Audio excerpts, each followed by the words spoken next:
Hello and welcome to Beyond the Plate with Carol, where we will explore food and a little beyond. So come along with me on this journey and see what we uncover.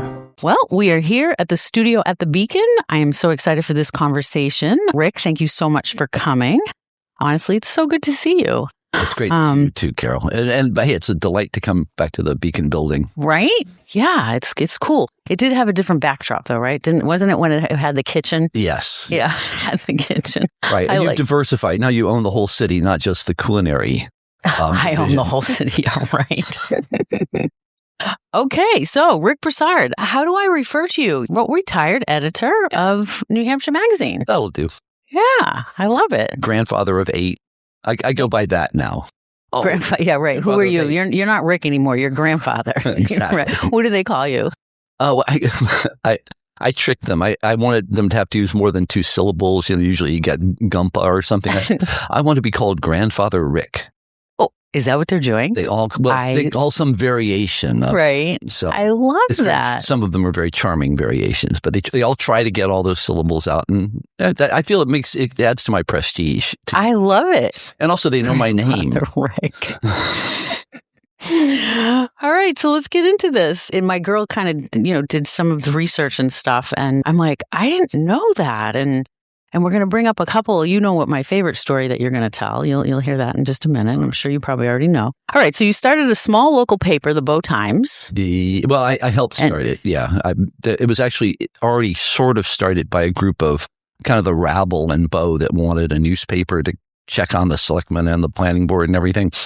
And they hired the wrong guy because they hired a senior editor from the union leader who really liked to keep the news straight, and he didn't like biased news. Oh.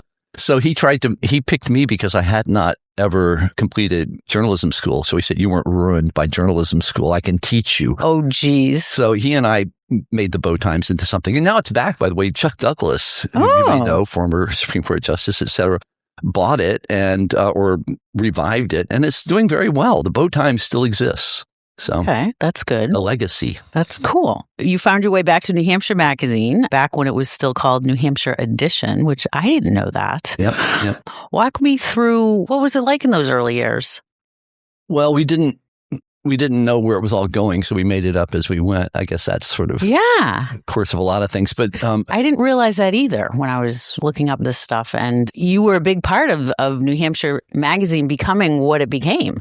Yeah, it was called New Hampshire Editions, and it was selectively bound editions, which means they could have a different cover and a few pages of different information for different regions of the state. And because the state was so diverse in its makeup, they didn't seem like nobody thought a state magazine would work, because you need to have a Seacoast magazine, and you have to have basically a Nashua magazine, which is kind of like Boston, and then you have to have a Manchester magazine, which is the gritty city.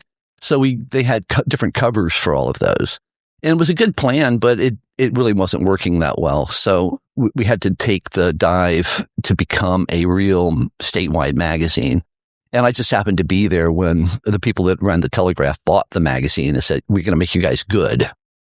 And so I hung on, through the make you good part long enough that I guess I just stuck around, and I finally retired with an unblemished record. How many years were you with New Hampshire Magazine? 30.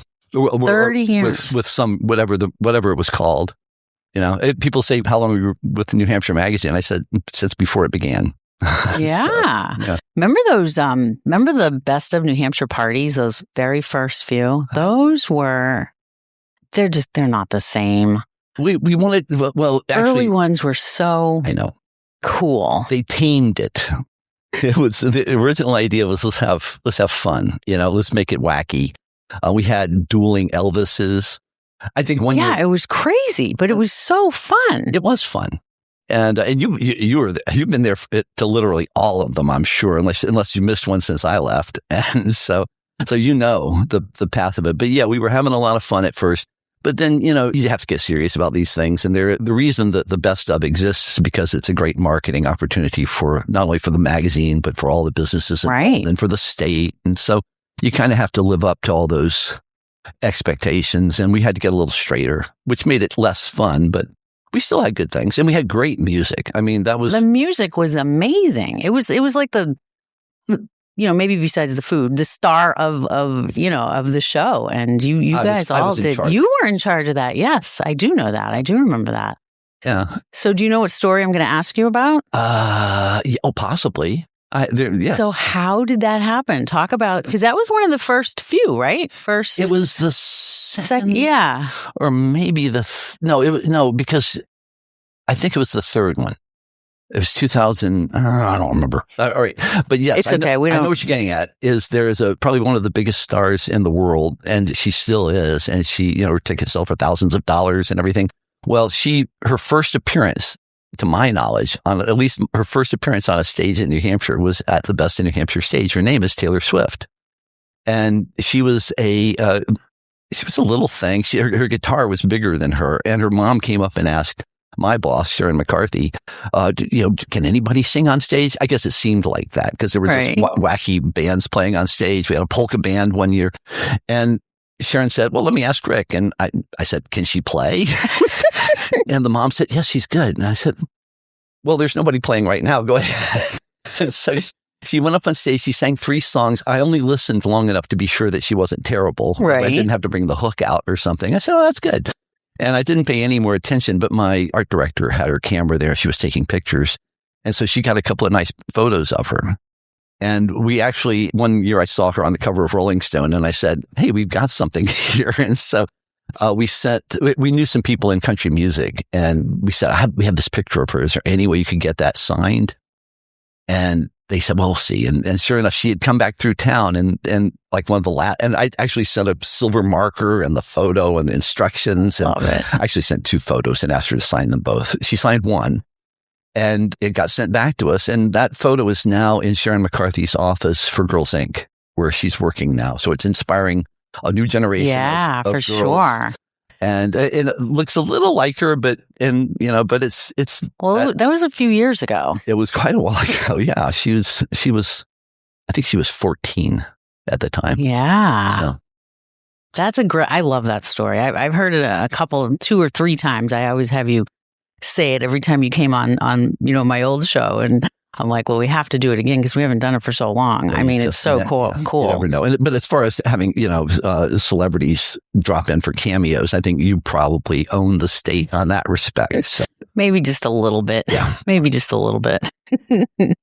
So let's talk about, how is it being retired? I mean, I know you're busy. Yeah. You have 8 grandchildren. Yeah. And of course, you also have lives. I was realizing toward the end of my career that, gosh, if I didn't have a job, I would have more than enough to keep me busy during the day because things kind of stack up. And also, you deal with some infirmities. My wife has grown less able over the years, and so I'm helping her more.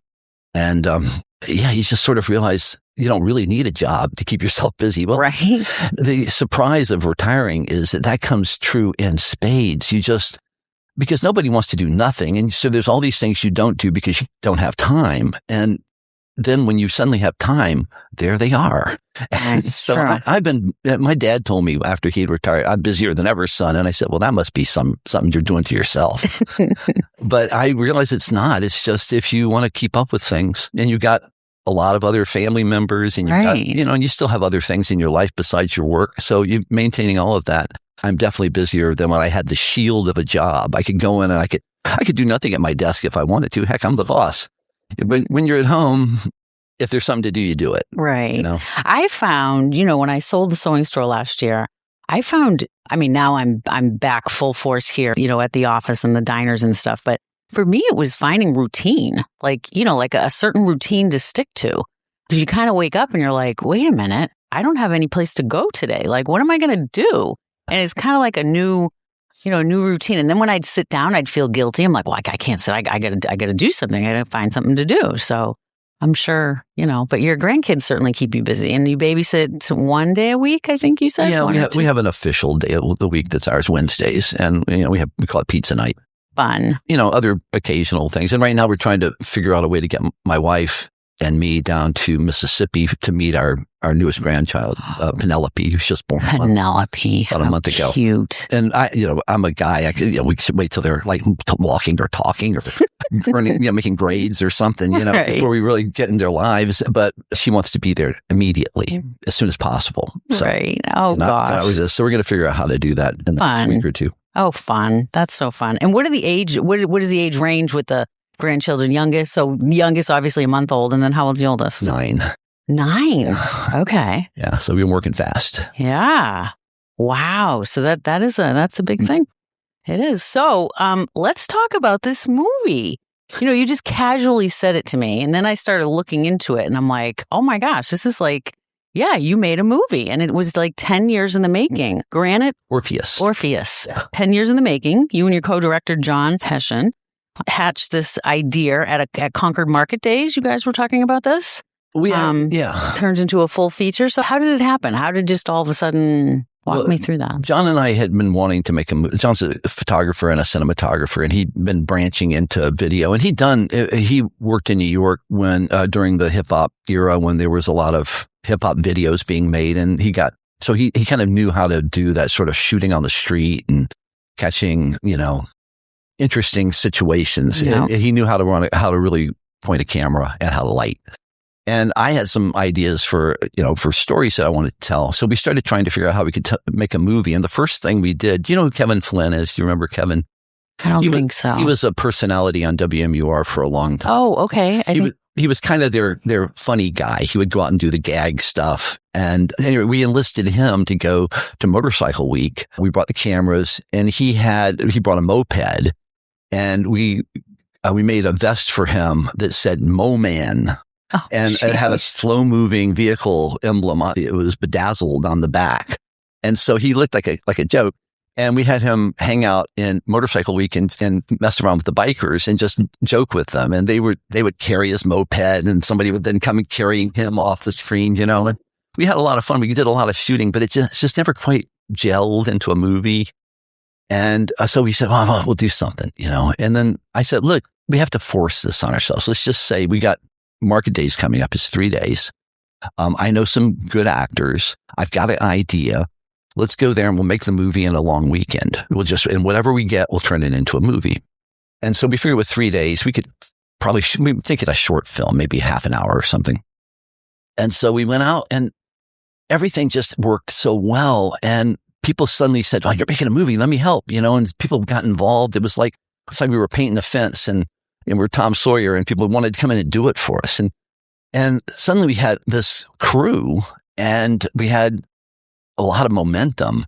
And then people in downtown Concord were saying, "Oh, here, let me show you some cool locations." They took us into the basements of some of the buildings. Mark Zaborowski is one of the big developers in downtown Concord. And he took us on rooftops and showed us all these interesting settings that we can do a scene here. We can do a scene there. And before we knew it, we had another weekend planned. We brought everybody back, and we shot it for about 9 days total. And we were almost done, but not quite. But just interest started to lag. We just couldn't keep it all together. It was like trying to keep a parade going. You have to keep everybody watered. And it just sort of dissipated. And we said, we'll get back together maybe next year. And sure enough, next year we did one more day of shooting. Actually, it was 8 days and then one more the next year. And we said, okay, we can wrap. No, we need one more scene. There's one scene, one critical scene that we have to have. And then John's dad got sick, and both of his parents actually sort of went through their final days, and he hospiced them.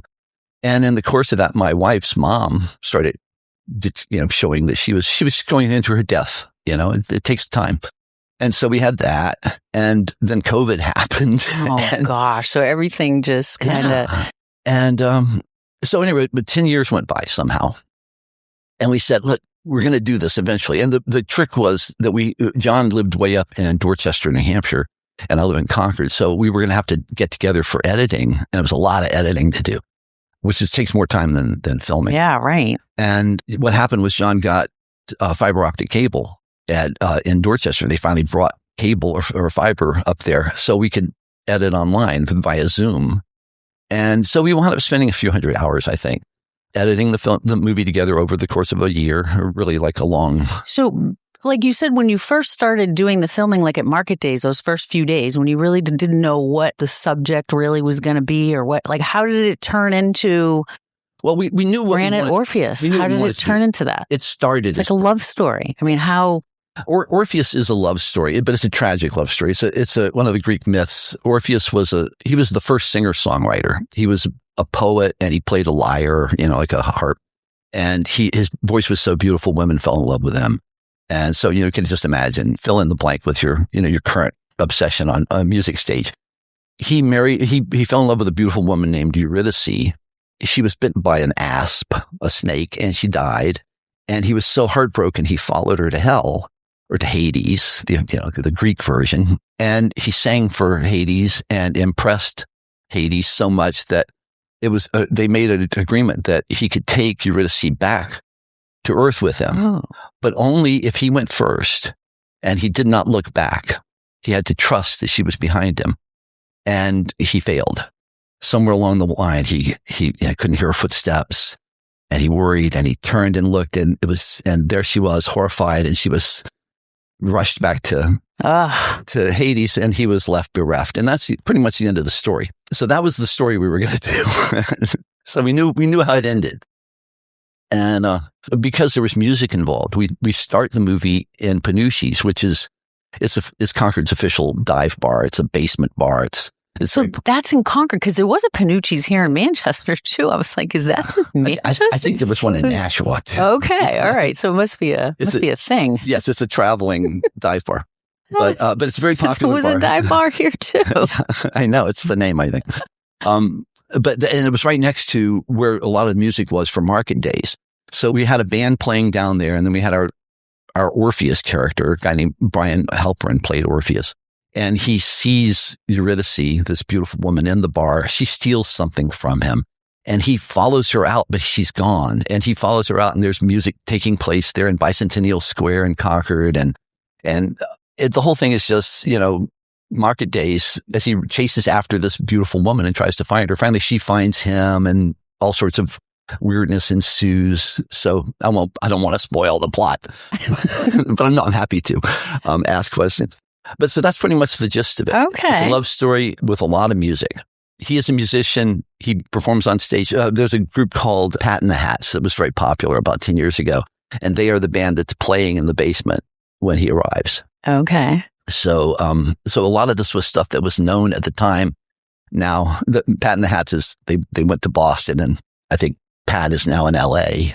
Oh, geez. So they're still cool. They're still interested in the fate of the movie, though. Good. Well, that's kind of cool. That's very cool. So you premiered it in January. What was that moment like? Being in there with, you said about 100 people. Yeah. How did that bring me back to that night?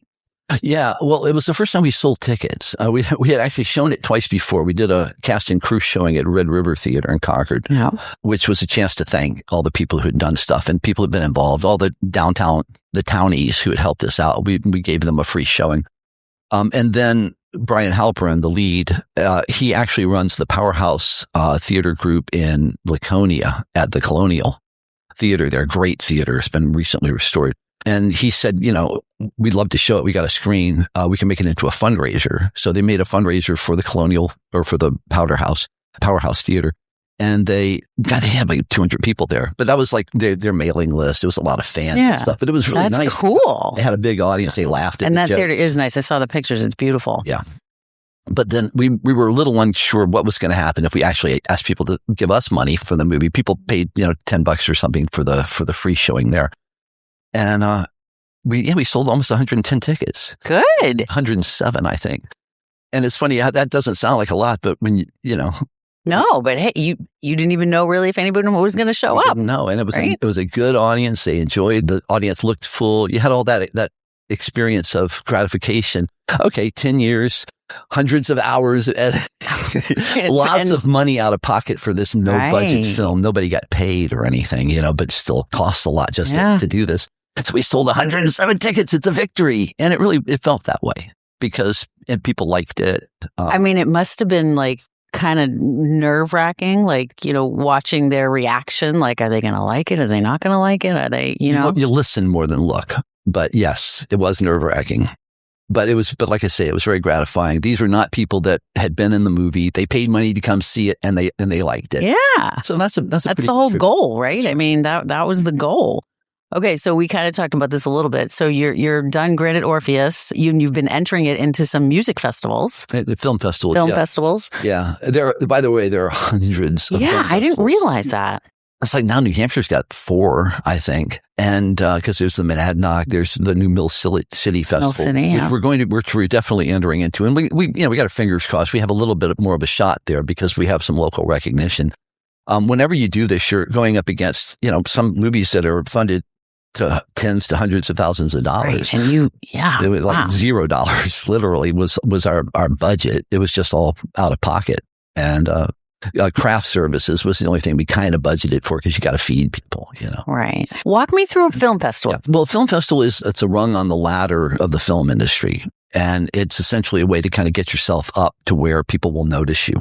That's why there are so many, and they're so different because there are a lot of people making movies and they're looking for a little recognition.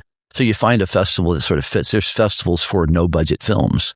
And there's festivals for films that are surreal or, edgy or out of the box films, different genres Yeah. And you can find a festival that sort of fits with your attempt. What are you trying to do? But obviously we tried to get into the New Hampshire Film Festival, which once upon a time, I think we would have made it, but they've become a big deal in the festival circuit. And so their movies are better movies are applying to them.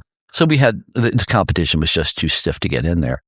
I mean, we're realistic about this. So if you get in, what happens then? Then you get judged and you might win something. But even if you don't win anything, if you're in, that's considered. That's still good. It's sort of like being one of the finalists, And so that you can put on all of your media and that gets more attention and maybe it attracts somebody in Hollywood.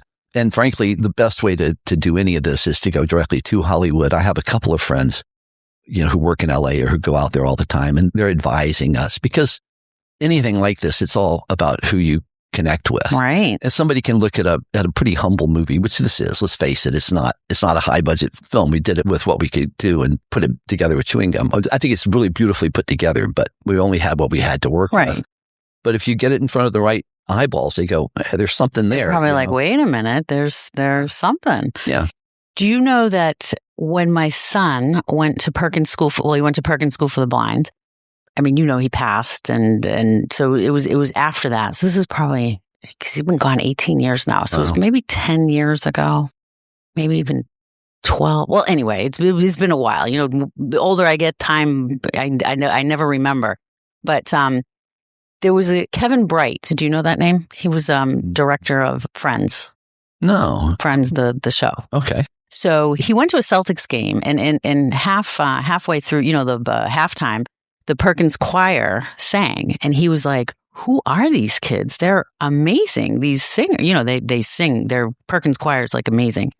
And they told him Perkins School for the Blind, one of the owners of Celtics' son goes to Perkins. Huh. So he went and met with the president and said, I'm a director. He taught at, what is the movie school in Boston? He was teaching there. It was going back and forth from LA to there when it was semesters. And he told him, he says, I want to teach Emerson. Emerson. That's what I was trying to. I knew it was E something. You were on the right. Yeah, Emery's from Atlanta, where we moved up here from. So he told the president, he says, I want to teach blind kids how to make a movie. And so he went into my son's, he's gone. He went into my son's best friend's class, and he told him, we're going to make a movie. We need to find a subject, he says, and I want all of you to write an essay on why I should choose you come up with a film that you want to produce with me. The kids are going to help, and but it's going to be your movie. We're going to create it. That's what we're going to do this semester. So my son's best friend, Daniel, he won, and his movie was all about him and his best friend, Jesse. I'll have to give you the link for sure. I would love to see that. So they created the movie. Of course, I'm in the movie. And this is kind of funny because they call me and they say, Daniel, and I was close with Daniel's family. I would come get him every couple weeks at Perkins and take him home with me for the weekend. And so this one particular weekend, they're like, well, there's a class. They're teaching the kids how to make a film. And we know you pick up Daniel. You have your routine, blah, blah, blah. They want you to come and you're going to be in the movie. And then he wants to ride back with you. His crew will be in another car, ride back with you to your house to film at home. I'm like, really? I'm like, all right, I guess so. So I get to Perkins that day, and I was always very big about, I hated driving in traffic. Like I'd pick him up a little bit earlier. His mom gave me permission so we didn't have to be on, 95 and 4:30 traffic. And so here I am talking to this guy who I had no idea who he was. And I'm like, we need to get this going, because he had me redo a scene, knocking on Daniel's door, going to pick him up kind of thing. And I'm like, are you kidding me? Like, what are we doing?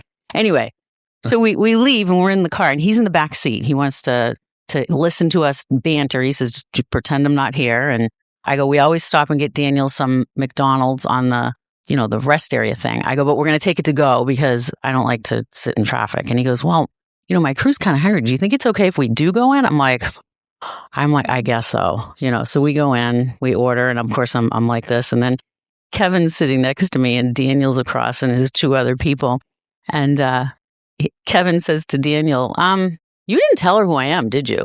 And I'm like, who are you? What do you mean? Like, you're the teacher showing these kids how to make a film. I don't know who you are. And he tells me he's Kevin Bright, the director of Friends. And I'm like, are you kidding me? So of course I felt like such a jerk. But anyway, it was an incredible experience. Came and, Daniel and I always had our routine because I'd pick him up and we go straight to Chalifours flowers and we get some roses for Jesse's grave and we go walk to the grave. So it's all in there, all that. And then even on the radio show, Food for Thought. Yeah. And he took it to festivals and he's won a couple of awards. Yeah. Yeah. That's an amazing idea for a film. I want to know more about it. Yeah. I'm curious. I'd love to know the technique. I'll connect you with Kevin. Yeah, I would enjoy it. Kevin Bright. Oh my gosh. Eyes on Hello. That's his, Friends is as popular as ever. Yes, today. It is. Amazing. It is. I actually just talked to him maybe, time flies. It probably was a year ago, but I don't think so. I think maybe 8 or 9 months ago.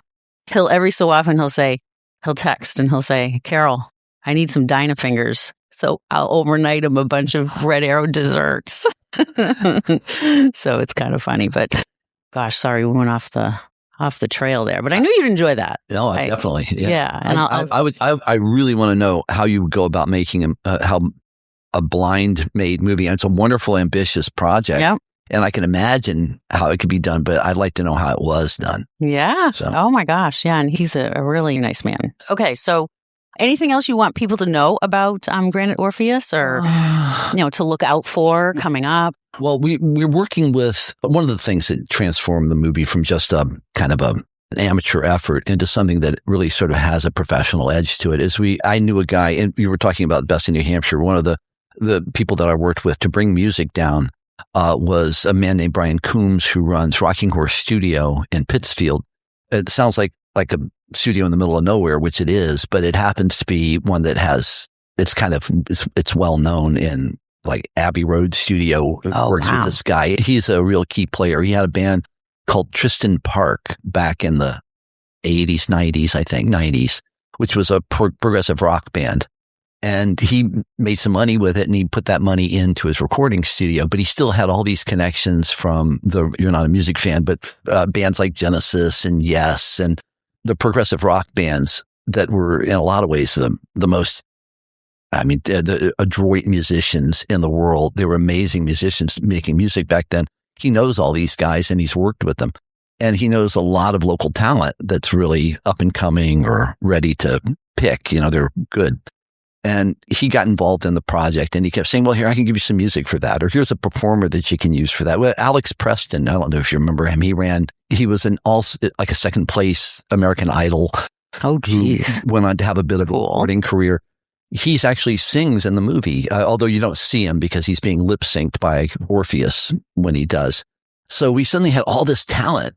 That's cool. And the movie's full of music. And now what we're doing is kind of to return the favor to Brian is we're just shot a video with the two people who actually sing the final version of the love song that appears 3 times in the movie, twice in the movie and once on the credits. He recorded a brand new version of that with his house band, the Rocking Horse Music Club.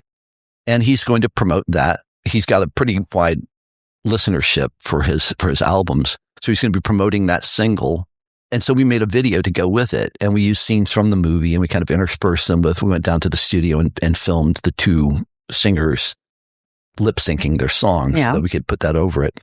And it's pretty good. So that's going to be coming out. We'll probably be doing other rock or music videos from it, and those will help promote the movie and also stand on their own, because that's increasingly the way people digest media now, is in 30-second or 3-minute clips. Right. Little reels and exactly. So keep your ears open then. Keep your ears open as well as your eyes. Yeah, I love it. I love it. So you've mentioned that you've become a pretty decent cook. Did I mention that? I think Did I so. brag on myself? Well, maybe. I am the house cook. And so you get good if you do something. Yeah. I mean, my husband is the cook at home, and he goes he makes these real fancy things. Yeah. So talk to me about that. I make good food I always imagine chuck wagon food. I make good food. I want to feed my workers, which basically is my wife and my son is living with us, kind of helping out. And then whatever kids when the kids come. Yeah. So I'm learning to make the staples really well. I can make an incredible roast. I can do a lot of different things with chicken. I have a grits recipe that's kind of famous that people ask me for. So I've got grits. I love grits. Well, properly done. They're they're Southern polenta, Southern American. Love polenta. it. Yeah. Like shrimp and grits, when you go south. Love that. Yeah. Chicken garlic cheese grits is my specialty. And then after they're made, you can slice them and dip them in egg batter and fry them for a whole new breakfast experience. Oh my gosh. That sounds deadly. Good deadly. Oh my goodness. Yeah, that sounds really good. So maybe that is your go-to dish is that That's what people expect me to bring when they invite. Ah, okay. Okay. What's your wife's favorite thing that you cook? Oh, gee. My wife, I know she enjoys, but she is not a person who gives compliments easily. But she does love my roast beef, and because I finally figured out how you do it. I mean, there's a trick to everything. You probably know that. It's there. Every dish, there's at least one central trick that if you don't know it, you can't do it. And the thing I learned with roast is you just have to have an onion gravy. If you start with onions, you can pretty much make meat taste wonderful. And so I make a really good gravy. My great grandmother, I can't do that. Made the best roast beef and gravy, and I've tried to replicate her gravy. It was always she would be rice and gravy. So the roux, you can do it with a roux, and you make it homemade right from. Yes. See, I don't have that brain. Yeah, well, my family is half Cajun, so roux kind of it's in the DNA. I know it from the diners and my dad But for me doing it at home, that's my husband does all that stuff. The only one thing that I do every year is I do the turkey dinner. That's my thing to do. And what I do with the gravy, I use an envelope, but I doctor it up a little bit. Instead of water, I use broth. Yeah. I use turkey broth. And then I make a really good, I'm known for my meat stuffing. It's about the only thing I'm known for. Is in the food part. I make a meat stuffing, and then I'll put a couple tablespoons of the meat stuffing in the gravy and kind of, stir it in like that. And so the meat stuffing, is it organ meat or is it? Pork and ham. Sometimes I'll use the meatloaf mix. Yeah, that sounds good. Yeah. Sausage stuffing. The cornbread and sausage stuffing are the two stuffings that I brought back with me from my life in the South. I didn't know that. So is that where you're from? Yeah, I was born in Kentucky, which... that used to get me in trouble when I was a kid, because they would always say in the South, if you were playing on the playground, and they would say, "Hey, are you a rebel or a Yankee?" Okay. These were important things once upon a time. Do you like Elvis or do you like the Beatles? Okay. And I would say, well, I neither. I was born in Kentucky. It was a neutral state during the Civil War, and then they would usually beat me up. Oh, jeez. So anyway, I grew up in the South, Northwest Florida mostly, which is.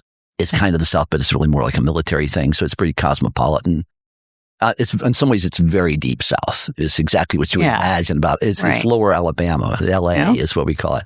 But there was a certain amount of sophistication there also. So that had a lot of influence on my childhood learning, particularly cuisine. Yeah, I love that kind of cuisine. I love it. Yeah. Yeah, me too. So eating out, do you eat out at all? What are your go-to places? Because in the Concord area. Yeah, this will disappoint you because I just don't. It's for a variety of reasons. My wife's mobility is decreased, so we don't. It's hard to get out. Yeah. And I like cooking. I'm pretty good at it, and so I kind of avoid it, in that respect. Which is funny because it was so much a part of my life as in New Hampshire Magazine. I had to stay in touch with the restaurant scene, and although I had, that's a big change for you. Yeah. But it's, I mean, I'm fine with it. The truth be told, I kind of like living at home.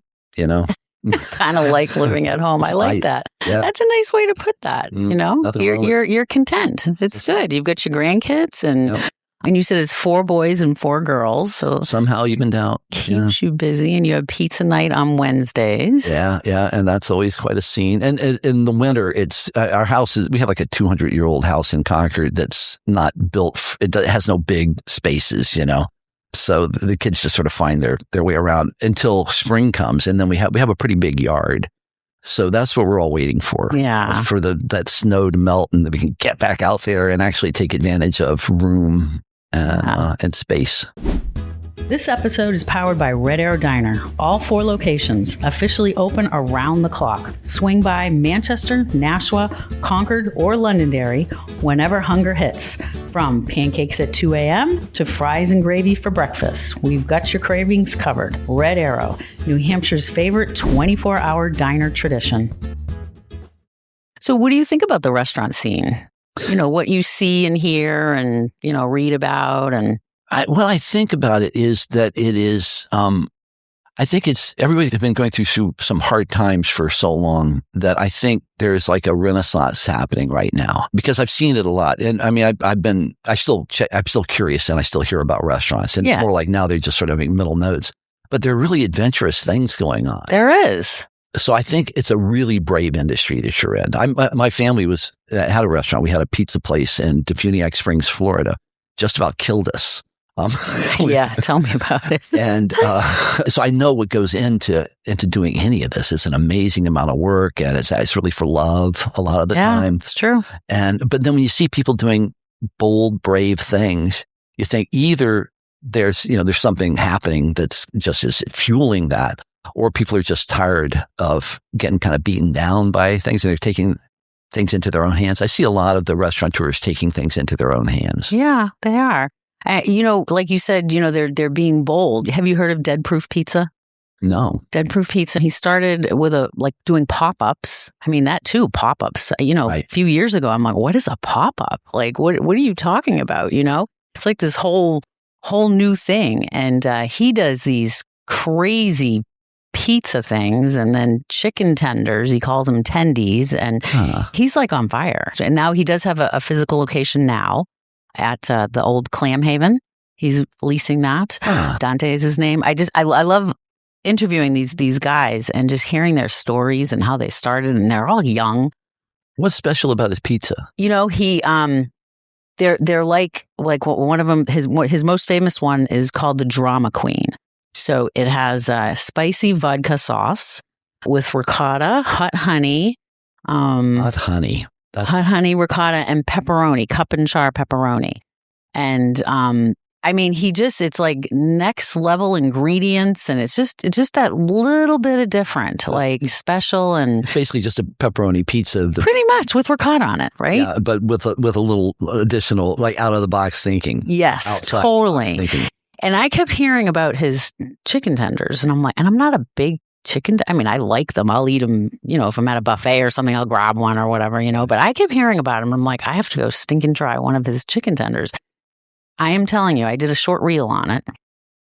It was the best chicken tender I ever had in my life. And now I've gone back a couple of times, and now I'm eating chicken tenders. Okay, where's this place? It's Dead Proof Pizza. Yeah. He's in Derry. It's in Derry. Okay. He's only open Thursday through Sunday.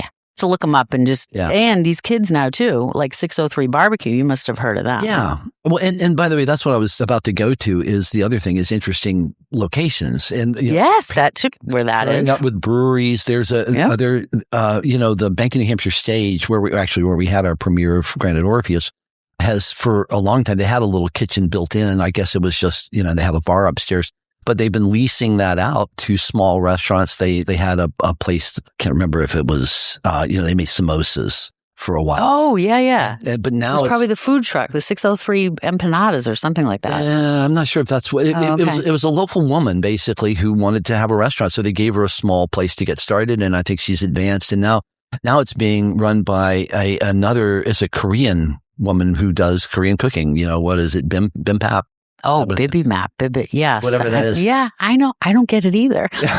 But so here it's really, it's not convenient, and people, it's word of mouth. Yeah. But it's so inexpensive to operate there because they're basically, they probably just give them the space or give it for a very low price that you can get something started and something going. Yeah. So that's the other thing. I think there's a lot of encouragement of good restaurants because we love them. Yeah, it's true. That's what makes a city. Concord was always known as the city that didn't have good restaurants when we first moved there. Yeah, if you want to find a good restaurant, you had to go somewhere else. Now, there were certainly places where you could go get chicken or whatever, right. But now it's not the case. Yeah, it's true. Famously, it is a bunch of places.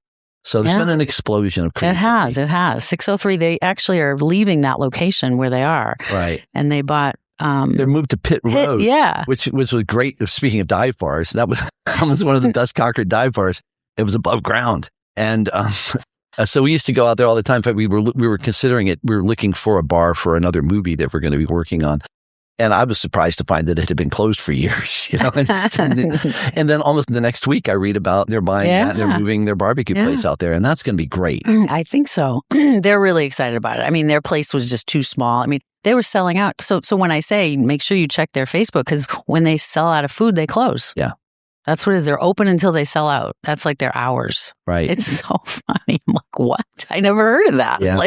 I don't think this has ended, Carol. I think things are just going to keep getting weirder and change more. I mean, they're going to have to rewrite some of the rules to accommodate what people do. Yeah. And, people might start cooking more out and delivering. Why, cut out the middleman of having DoorDash and just say, yeah, we have like they do. And when we run out of food, we're out. You create a demand.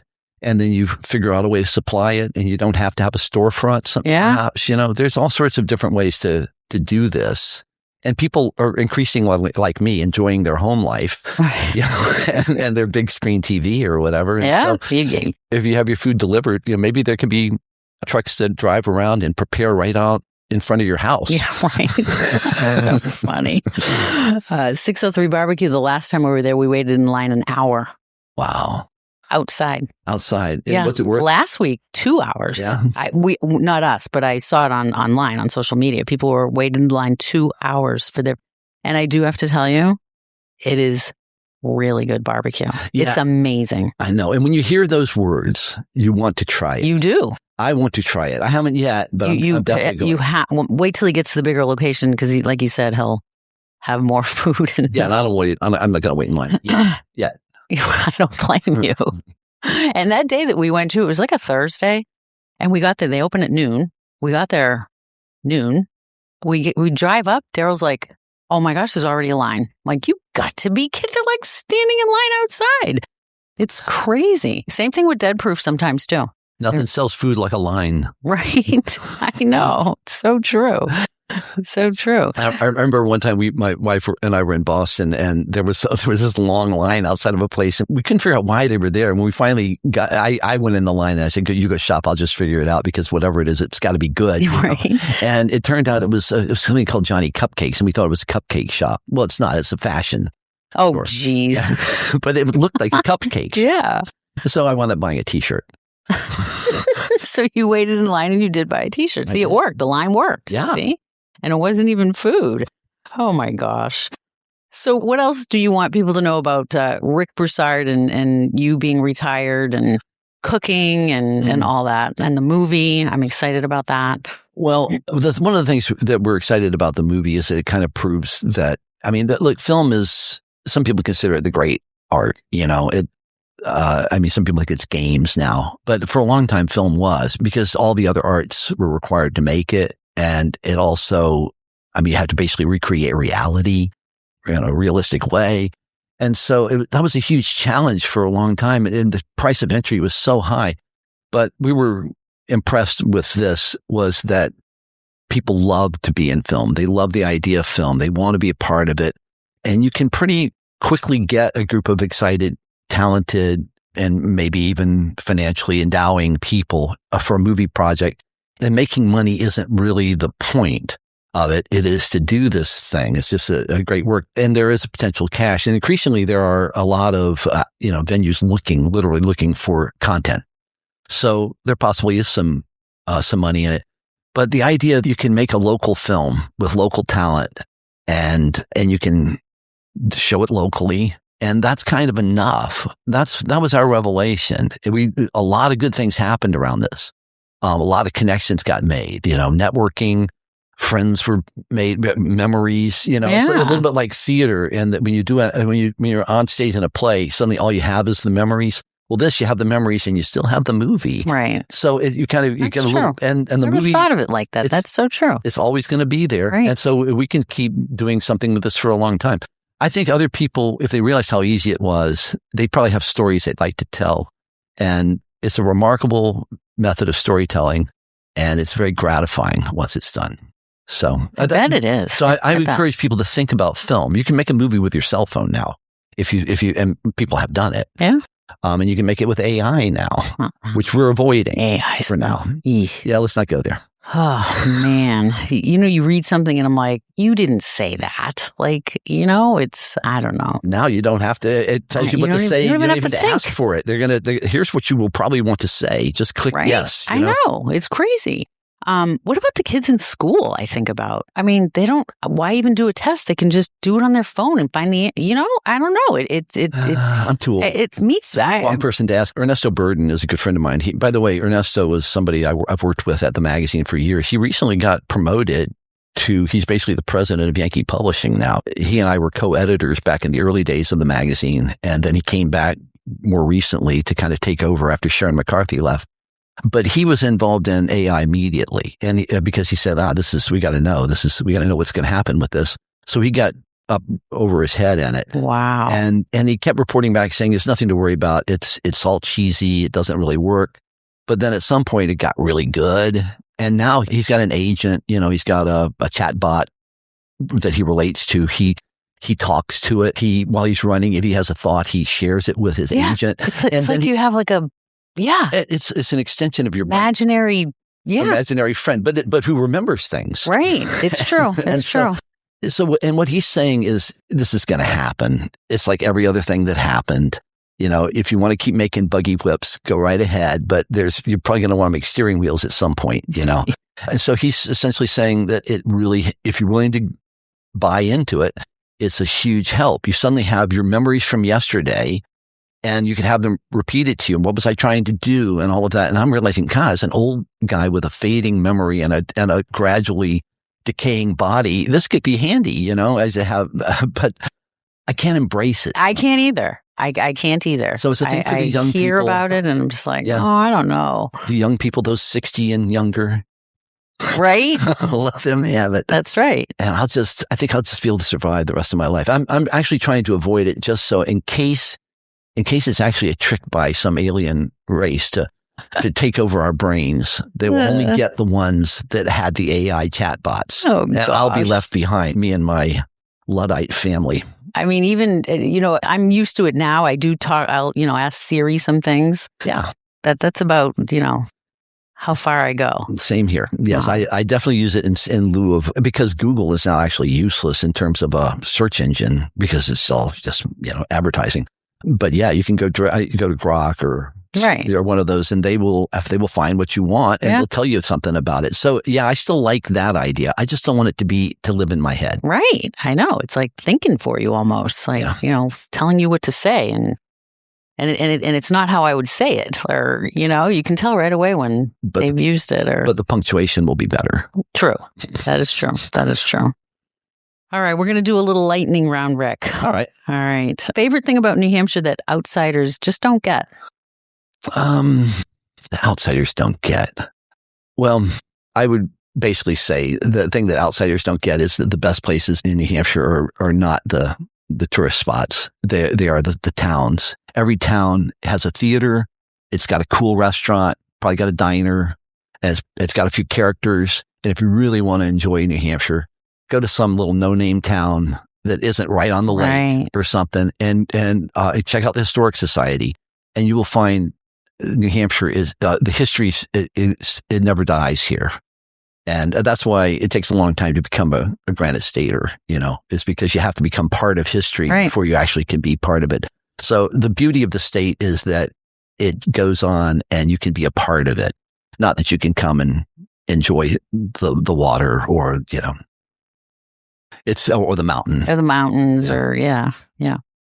I think you answered this, but I'm going to ask it anyway. Best meal you've ever cooked? That I've ever cooked? Well, I was the Thanksgiving chef for a while. My son-in-law and his family, the whole other family we married into, we didn't marry, my daughter did. They're good. They're a good family and they have their ways too. So we've had to adapt to that. But just before that happened, I think I made the best Thanksgiving meal of all time. And I can't go into too many of the details, but you just know when everything's right. Yeah. So everything was right. It just clicked. It all clicked. The gravy was really good. That's pretty much the sign that it was good. The turkey gravy was delicious. Yum. Yeah. Yeah. I thought you were maybe going to say, I thought you were going to answer grits. Your cheesy garlic. I have grits at my Thanksgiving. So. Yum. Pancakes or waffles? Waffles. All right. I know that's the popular choice, but it's not. No? No. Oh. I've asked this question on the last 4, and they've all. I'm like, he's going to say pancake like all the other ones did, and you said waffles. I'm a waffle person too. Yeah. So I like crisp. I do too. One word to describe New Hampshire Magazine when it was in its prime. Surprising. We were different from other magazines in that we would do wacky things. And other magazines had already gotten with the program that you need to appeal to a very upscale and pretty conservative audience. And you don't want to do anything crazy because you just basically, you don't look serious. And if you're talking about people, you're basically with a magazine, you're talking to people who want to go buy a car or an expensive sofa or maybe a new house or something. That's the audience you're talking. When it's a newspaper, it might be, they buy some, groceries or chickens from Blue Seal. Right. So we treated our readership as if they were all different types of consumers, stratus of society. Yeah. And we figured the best way to keep people reading was to surprise them periodically. So that was the word. I like that. Surprising publication. I definitely know the answer to this one. Theater or film? Theater. Yeah, theater is definitely the great art, in my opinion. It's better than film.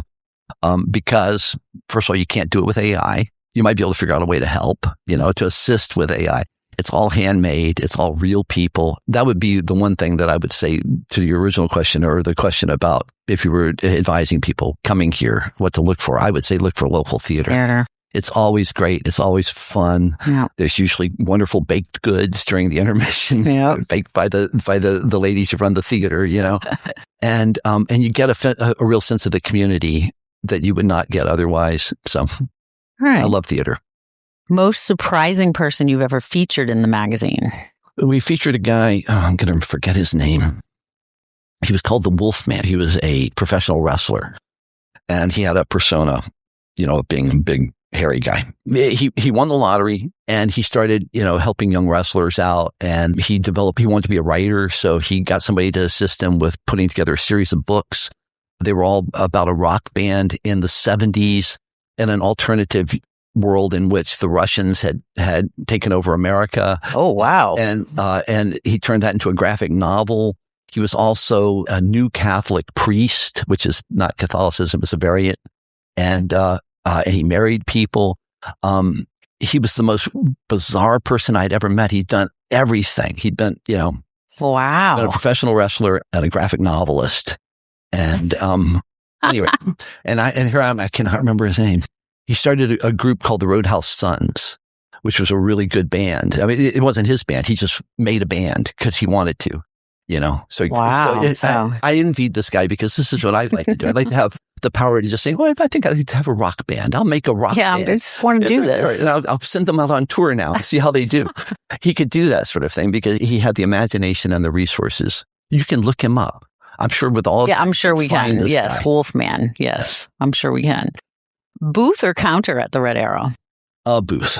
Okay. I've been at both, but it's nice to settle in a little bit. Yeah. So, proudest moment from 30 years at New Hampshire Magazine. Proudest, gee. I have to say it was my retirement party. I made it. I made it through. Nobody caught 30 years. I mean, you helped develop it. You helped it grow. I mean. Yeah, but it's like a movie. It's a huge undertaking. A lot of people. Yeah. And, you kind of have your name on the masthead or something. I mean, I do. Maybe my other proudest moment was my very first issue. I got to write the editor's note, and I was thinking, what am I going to write? And it was spring, and I was thinking, gee, this is a time when everything opens up. The ice melts, and Red Sox tickets go on sale, and so I wrote this thing, and at the very end, I dedicated. I said in a shout out to my mom. So I was able to give her a little gesture, saying, you believed in me, and sure enough, here I am. I'm actually doing something with my life. And so I got to thank my mom in my editor's note in the very first issue. My publisher at the time thought that my editor's note was a little too personal. And so she said, well, I'll write the notes for a while. Oh. So I wrote it. I mean, she didn't know me well. And when she read it, she said, what kind of an editor's note is this? You're supposed to say on page 37, there's this great, you're supposed to basically talk about the magazine. I didn't. And it was when she finally gave up and let me start writing it again, I kept doing the same thing, which I did pretty much all the way through. So all my editor's notes are like little last minute essays that I dreamt up desperately I have to fill 500 words of copy in the front of the magazine. I've got till tomorrow to do it. I'd go for a walk and come up with an idea. But that very first one, I'm so glad. And my mom didn't live much longer after that. So that's a proud moment. So that's good. Yeah. I also want to say thank you so much for when you picked the editor's pick of my sewing store. I was so proud of that. I was so happy. That was amazing. That was really good. You put me on the map. Well, you did. It was great. You do things in total, Carol. You don't do things halfway, so it was pretty obvious that this was going to be an amazing sewing. It definitely was fun. I had every day I told people it was like going to Disney every day. For me. Yeah. It was people love to eat and people love to sew, or very similar, and they kind of be fanatical about it. Yes, they can. Yeah. Us women are fanatical. We hide lots of secrets from the husbands. They don't know. We have lots of sewing machines and lots of fabric, and they'll come in with a box and they'll buy a new sewing machine, put it back in the same box so the husband doesn't know what's going back. I mean, it's pretty, they're fanatical. So you facilitated that? I did. Hiding their new purchases from their husbands? Of course. So I wanted to officially say thank you for that, because I haven't seen you like in person for a while. We've talked a little bit here and there, but yeah, that was really nice. That was really good. That was huge. Very huge for me. I posted that all over the place. It's funny. I've always joked about the fact that I'm not an award-winning person. I think to some extent you just have to be really, really good all the time. It kind of comes natural to you, or that has to be your goal, is to win awards. And I'm good. I'm not award-winning good. I'm on my average day, and I'm good enough to keep the job and make people happy. I've never won an award, but I've given so many out over the years. I used to sign the Best of New Hampshire posters that say, you're a winner. Yeah. Those were hand signed by me originally. Wow. And that's how, because we didn't do that many. Right. And also it was informal, and now it became formal. Those early days, those were the days. Those were so fun. It's always more fun when it's informal. Yeah. It was a good time. It was good times. What is the best thing about being a grandparent? Oh, it's you can't explain it. It is the secret. I mean, it is that, they say it's because you don't have to take care of them after 3 hours or whatever. It's not that. It's that you get to see, all the hope that you had in your own kids, right, but you're able to actually witness it, rather than you're so involved in the life of your own kids. You cannot be objective. Right. You gain a little objectivity with your grandkids. So when you say, wow, they're wonderful, they're perfect, they're geniuses, you're right. And it's just, there's a pleasure in grandparenting. I think if they told people about it, we would not have any we would be overpopulated.